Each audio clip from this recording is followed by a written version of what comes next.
যেকোনো নিরামিষ দিনে এই ছোলার রেসিপিটা কিন্তু বাড়িতে আপনারা খুব সহজেই বানিয়ে নিতে পারবেন আর ট্রাই করতে পারেন ভাত বা রুটির সাথে বা পরোটার সাথে বা যেকোনো জিনিসের সাথে। ভীষণ ভালো লাগে খেতে।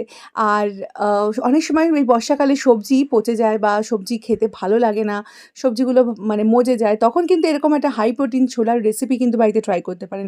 বাচ্চা থেকে বড় সবারই কিন্তু রেসিপিটি ভীষণই ভালো লাগবে। ভাত, রুটি দুটো দিয়েই খাওয়া যাবে। এর জন্য কিছুই না, ছোলাটাকে একটু নুন দিয়ে সেদ্ধ করে নেব। আর নরমাল যে আলুগুলো হয়, আলুটাকে না একটু খুব ছোট, ছোট করে পিস করতে হবে। কারণ ছোলাটা তো খুব ছোট, ছোট থাকে। তো সেই অনুযায়ী সেই অনুপাতে মিশিয়ে আলুটাকে ছোট, ছোট করে পিস করছি। তবে যদি আপনারা মনে করেন যে এটা আলু ছাড়া খাবেন, আলু ছাড়াও কিন্তু এটা করা যায়। তো এই দই ছোলা, ছোলাটার রেসিপিটার নাম হচ্ছে দই ছোলে। এই দই ছোলাটা কিন্তু করা খুব ইজি। আলুটাকে কেটে নিয়ে একটু তেলটাকে সর্ষের তেল নিয়েছি, সাদা তেলেও করতে পারেন। তেলটাকে ভালো করে গরম করে তারপর আলুটাকে একটু সামান্য নুন দিয়ে ভেজে নেব। আলুটাকে কিন্তু মানে ভাজার সময় একেবারে ভালো করে মোটামুটি 80% এর মতোই ভেজে নিতে হবে। আলুটাকে 80% ভেজে নিয়ে তুলে নেব। অপরদিকে ছোলাটাকে কিন্তু ২ টো সিটি দিয়ে সেদ্ধ করব। তারপরে একটুখানি রাখবো যতক্ষণ না সিটি হুইসেলটা ঠান্ডা, মানে যতক্ষণ একটু হুইসেলটা বেরোতে থাকে। ততক্ষণ এই আলু ফালুগুলো ভেজে নিয়ে বাকি জিনিসগুলো গুছিয়ে গাছিয়ে নেব। তারপরে ছোলাটার সিটিটা খুলে ভাপটা বের করে নেব। তো বন্ধুরা, এই রেসিপিটা যদি আপনারা বাড়িতে ট্রাই করেন তাহলে কমেন্টে জানাবেন রেসিপিটি কিন্তু কীরকম লাগলো। আচ্ছা, একটু এর মধ্যে দিয়ে দিচ্ছি জিরে ফোড়ন, একটা শুকনো লঙ্কা, সামান্য একটু ছোট্ট দারচিনির টুকরো আর হাফ চামচের মতো আদা, মানে আদাটাকে আমি একটু গ্রেট করে নিয়েছি। আদা থেতো বা আটা বাদা যেকোনো একটা আদা দিতে হবে। দিয়ে এবার এটাকে ভালো করে নেড়েচেড়ে নিতে হবে। ছোলার তো সাধারণত আপনারা মোটামুটি আমিষ রেসিপি খেয়েই দেখেছেন। এটা একবার খেয়ে দেখুন এইভাবে। দিয়ে দিচ্ছি সামান্য দেখুন ২ চামচের মতো নারকেল কোড়ানো। যদি বাড়িতে নারকেল কোড়ানো না থাকে তাহলেও কিন্তু নারকেল ছাড়াও কিন্তু রেসিপিটি করলে খারাপ লাগবে না, একই রকম টেস্টি হবে। তবে নারকেল দিলে টেস্টের পরিমাণটা আরেকটু বাড়বে, আর কিছুই না। নারকেলটাকে দিয়ে একটু নেড়েচেড়ে তার মধ্যে দেবো নুন আর বেসিক গুঁড়ো মশলা, জিরে গুঁড়ো, ধনে গুঁড়ো, লঙ্কার গুঁড়ো, কাশ্মীরি লঙ্কার গুঁড়ো আর সামান্য ১ টিস্পুনের মতো গরম মশলা গুঁড়ো। আর দেবো টক দই।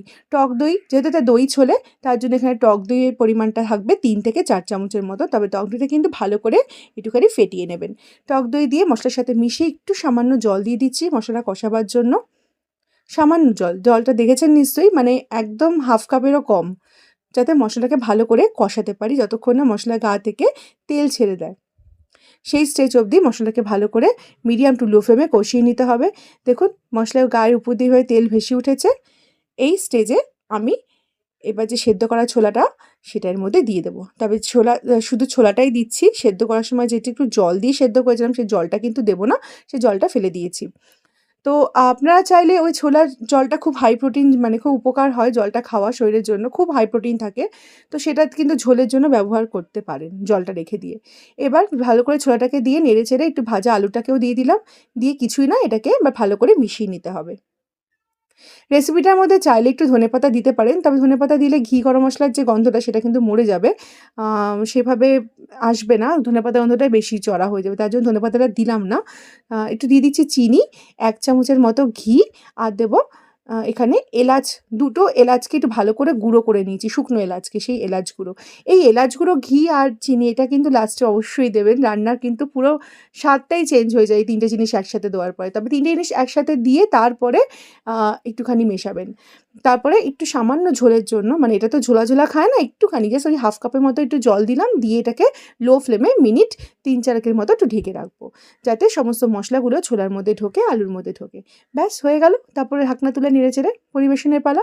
গরম, গরম রুটি দিয়ে, লুচি দিয়ে, পরোটা দিয়ে, ইনফ্যাক্ট ভাত দিয়েও এটা সত্যি খুব খেতে ভালো লাগে। রেসিপিটি আপনাদের কাছে ট্রাই করার অনুরোধ রইল। যদি ট্রাই করেন তাহলে কমেন্টে জানাবেন কীরকম লাগলো। আর ভালো লাগলে বন্ধু-বান্ধবের সাথে শেয়ার করে দেওয়ার অনুরোধ রইল। তো বন্ধুরা, আজকের মতো এই পর্যন্তই। আবার চলে আসবো নতুন কোনো রেসিপির সাথে।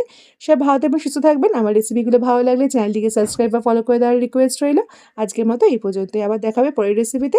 Thank you for watching this video.